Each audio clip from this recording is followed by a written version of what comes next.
Good afternoon student. मैं trainer Sudhir John Vicky software private limited Bareilly से आज एक बार फिर से हम अपने क्लास में कुछ चीज़ों की स्टडी करेंगे, जिसमें हमारे पास बोर्ड में टॉपिक है stitching operation. Stitching operation conduct होता है स्टिचिंग डिपार्टमेंट में।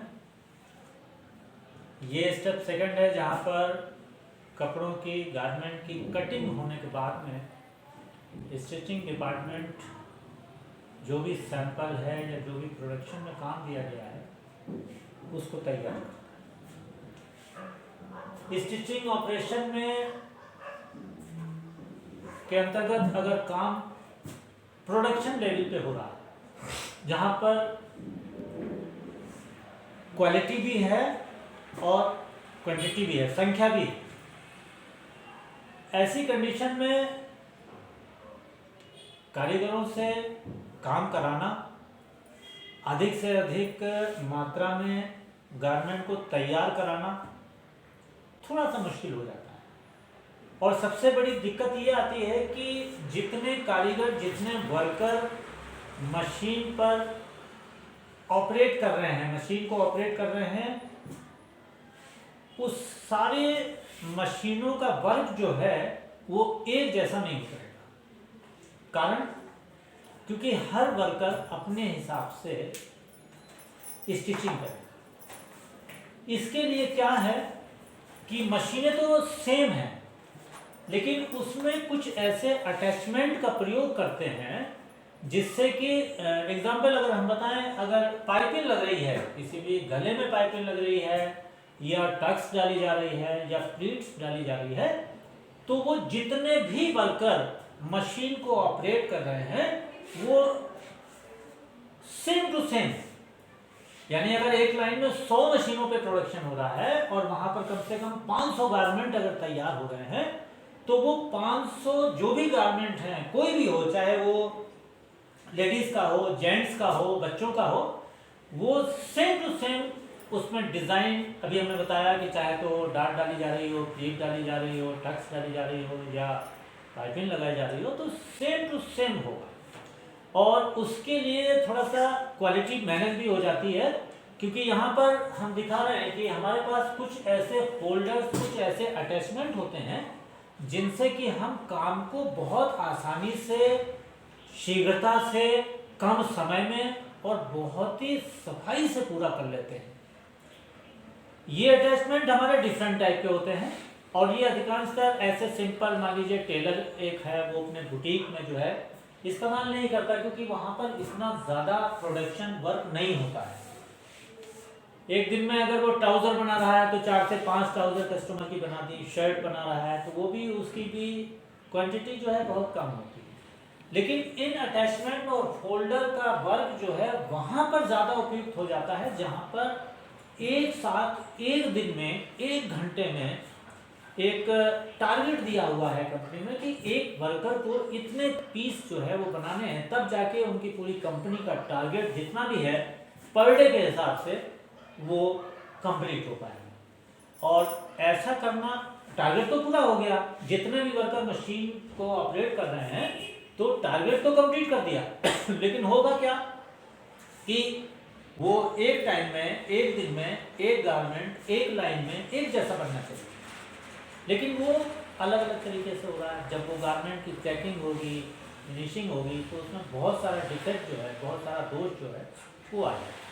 इसीलिए इस मशीन में जो हमारी single needle lock stitch machine है, double needle lock stitch machine है, इस तरीके की मशीनें जो हमारे सैम्पलिंग टेलर में सैंपल तैयार करने के लिए या सैंपल के द्वारा गारमेंट तैयार करने के लिए जो भी मशीनें प्रयोग की जाती हैं, उसमें हम डिफरेंट टाइप के छोटे छोटे अटैचमेंट, जिन्हें फोल्डर भी कहते हैं, उनका इस्तेमाल इसीलिए करते हैं ताकि सेम क्वालिटी का, सेम डिज़ाइन का और सेम मेजरमेंट का कंपोनेंट उसमें अटैच हो या तैयार। तो हम चलते हैं आगे अपने इसी टॉपिक के अंतर्गत। यहाँ पर सबसे पहला जो हमने अटैचमेंट लिया है वो हैमर है। अब इस नाम से ऐसा लग रहा है हैमर कोई चीज़ ठोकने का होगा या कोई चीज़ और कुछ है, लेकिन हैमर का मतलब यहाँ पर हमने सैम्पलिंग टेलर में जो टेक्निकल वर्ड है हेम है। हेम का मतलब होता है कि शरीर के ऊपरी भाग में पहने जाने वाले कपड़ों जैसे शर्ट है, टी शर्ट है, इनका जो बॉटम घेर है, जो शर्ट की लंबाई के बाद बढ़ा हुआ हिस्सा होता है, जिसे मोड़ करके हम शर्ट की लंबाई तैयार करते हैं, वहां पर हमारा ये अटैचमेंट फोल्डर जो है वो हैमर काम करता है। हैमर है, हैमर, समझ रहे हैं? ये हैमर हमारा जो है वो दो तरीके का होता है। एक हैमर जो है, मान लीजिए कि एक शर्ट है, वो कितना भी टारगेट, कितना भी प्रोडक्शन का टारगेट अगर मिला हुआ है, 50,000 शर्ट हैं, 1,00,000 शर्ट है, तो उनका मिनिमम नीचे का मोड़ जो है आधा इंच या 3 मीटर 4 इंच या 1 इंच, इतना ये फिक्स रहता है। ये मेजरमेंट के हिसाब से फिक्स होते हैं हैमर, और इनको लगा के वो सारे नीचे का बॉटम घेर का जो हेम है वो एक जैसा, जितनी भी शर्टें काटी गई हैं एक बार में और जितनी सिली जा रही हैं, उनका हेम जो है, जो नीचे का घेर का मोड़ है, वो एक समान तैयार।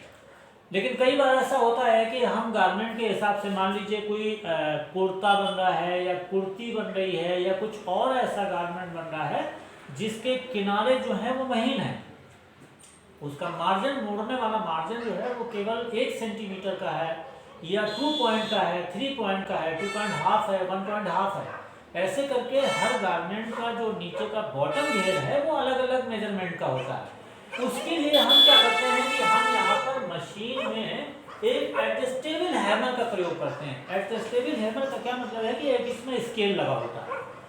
स्केल को जितना भी आप चौड़ाई से जितना भी आप कम करेंगे, इसका एक्चुअली एक होता है नैरो, एक होता है ब्रॉड, ये दो टाइप के होते हैं जिस पर कि स्केल लगा होता है। नैरो हैमर का मतलब है कि वो महीन से महीन, जिसे नाखूनी मोड़ बोलते हैं, इसे हिंदी में अगर हम डिफाइन करें तो इसे नाखूनी हेम कहते हैं। उसके लिए क्या है कि हमने नैरो हैमर का इस्तेमाल कर लिया, और वही चीज़ जब चौड़ी होगी, जैसे पैंट है, मान लीजिए उसका बहुत ज़्यादा मोड़ दिया जा रहा है, कोई कुर्ती है उसके नीचे का हेम जो है 1.5 इंच से 2 इंच मोड़ा जा रहा है, तो हम ब्राउड हैमर यानी चौड़ा वाला हैमर का प्रयोग करके और उस गारमेंट की लेंथ के बाद के कपड़े को ऑटोमेटिकली मोड़ता है। बस आपको क्या करना है कि उसके नीचे का कपड़ा जो है सीधा मशीन के फोल्डर में लगाना है, और बहुत ही इजी तरीके से ये उसको मोड़ेगा भी। अपनी चौड़ाई जितनी आपको रखना है, जितना आपने स्केल फिक्स किया है, उसके हिसाब से ये नीचे का हेम मोड़ करके और उसको सिलाई फिक्स करके, ठीक है। तो ये हमारे दो तरीके के हैमर, दो तरीके के फोल्डर जो है वो हमने हेम मोड़ने के लिए प्रयोग किया। इसके बाद फिर हम नेक्स्ट उस पर चलते हैं। तो यहाँ पर एक टक्कर लिखा हुआ है, टक्कर। इसके नाम से अगर हम हिंदी में करें तो जो चीज़ हम किसी भी गारमेंट में टक्स डालते हैं, और टक्स का मतलब है कि ये डेकोरेशन है। ये डेकोरेशन की एक बहुत अच्छी विधि है कि इसमें हम अलग से कोई भी रेडीमेड सामग्री का प्रयोग नहीं करते हैं, बल्कि इस फोल्डर के जरिए हम किसी भी गारमेंट में टक्स डालते हैं। इससे फायदा क्या है? इस फोल्डर से फायदा यह है कि टक्स की दूरी, टक्स की चौड़ाई, टक्स का मार्जिन सेम टू सेम रहेगा जितने भी गारमेंट में हमें टक्स डालना है। इसकी चौड़ाई भी निर्धारित होती है टक्स की, टक्स में कितनी दूरी पर टक्स पड़ रही है, कितने दबाव की टक्स पड़ रही है। तो इस हैमर, इस फोल्डर का काम जो है सिर्फ टक्स को डेकोरेट करके डालना होगा। नेक्स्ट अगर हम बात करें तो रफलर है, ये बहुत ही इंपॉर्टेंट है। इसमें क्या होता है कि गैदर भी इससे पड़ता है। रफलर जो है वो दो टाइप का है, इसमें भी एक स्केल लगा होता है। एक रफलर जो है वो गैदरिंग का है और दूसरा रफलर जो है वो प्लीट का है।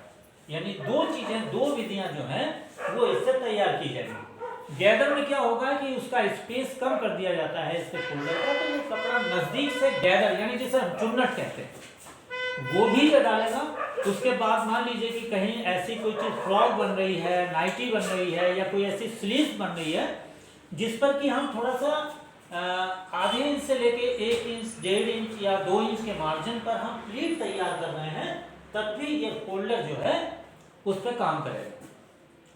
यानी एक पुर्जा जो है वो दो तरीके से काम कर रहा है अलग अलग स्केल पर। जब हम इसे एडजस्ट कर देते हैं तो ये प्लीट और गैदर दोनों को तैयार कर रहा है। अब है क्या कि कपड़े की कटिंग जो की गई है कटिंग डिपार्टमेंट से स्टिचिंग डिपार्टमेंट में एक हल्के से मार्क लगे हुए हैं कि इतना कपड़ा, मान लीजिए कि कोई लेंथ या कोई गैदर जो है वो 2.5 मीटर का है।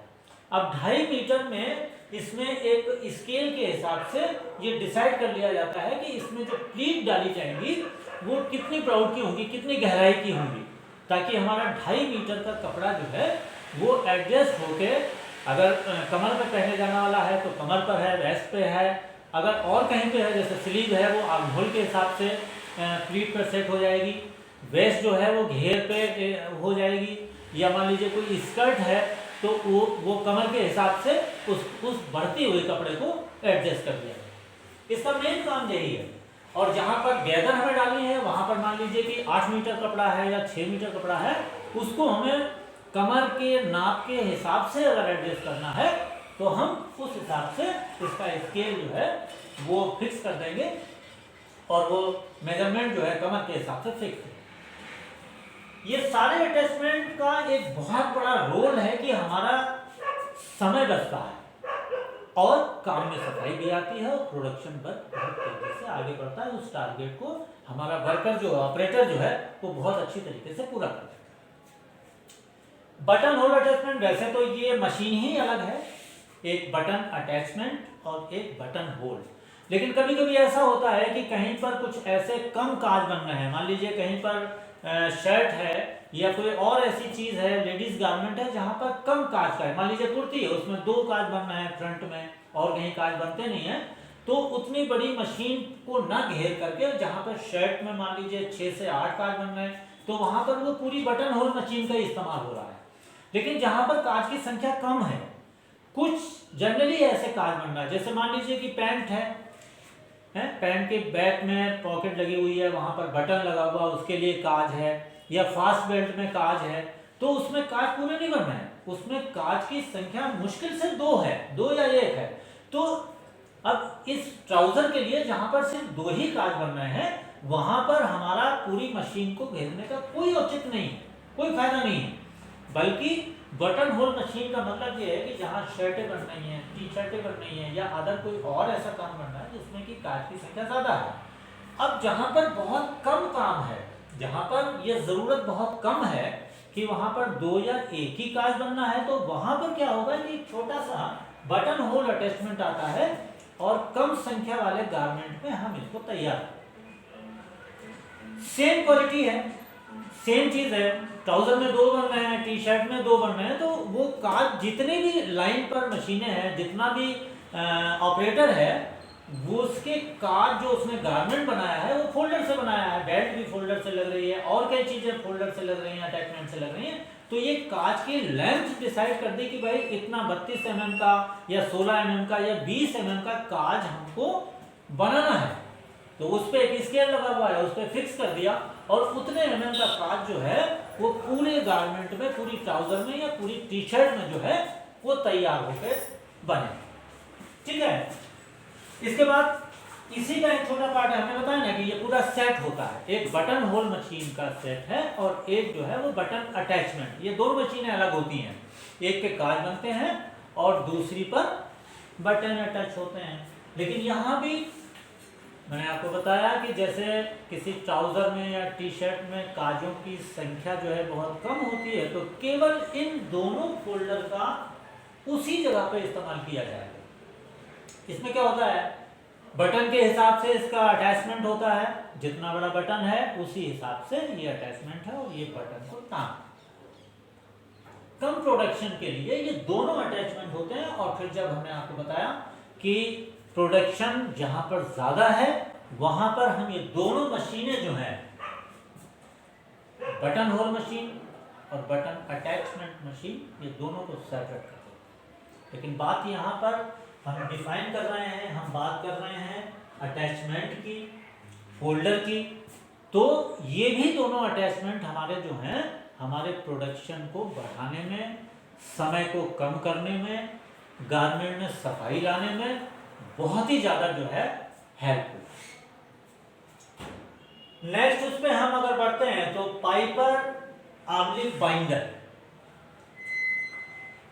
पाइपर का मतलब ये नहीं है कि ये पाइप के माध्यम से कुछ होता है। पाइपर का मतलब यहाँ पर अटैचमेंट को दिया गया है पाइपिंग। पाइपिंग या बाइंडर किसी भी कपड़े के गोल कटे हुए किनारे को या क्रॉस वाइज कटे हुए किनारे को बाइंड करना। और बाइंड करने का मतलब है कि दो तरीके से होता है, एक तो एम्ब्रॉयडरी से, पीको से, ओवरलॉक से, और दूसरा मैचिंग या कंट्रास्ट कपड़े की पाइपिंग। ये वाला जो हमारा बाइंडर और पाइपर है ये कटे हुए कपड़े के किनारे को बाइंड धागे से, थ्रेड से नहीं करेगा, बल्कि क्या होगा कि इसमें हम चाहे तो कोई ऐसी फ्रॉक बन रही है, नाइटी बन रही है या अदर कोई ऐसा गारमेंट बन रहा है जिसमें कि हम पाइपिंग का इस्तेमाल करते हैं।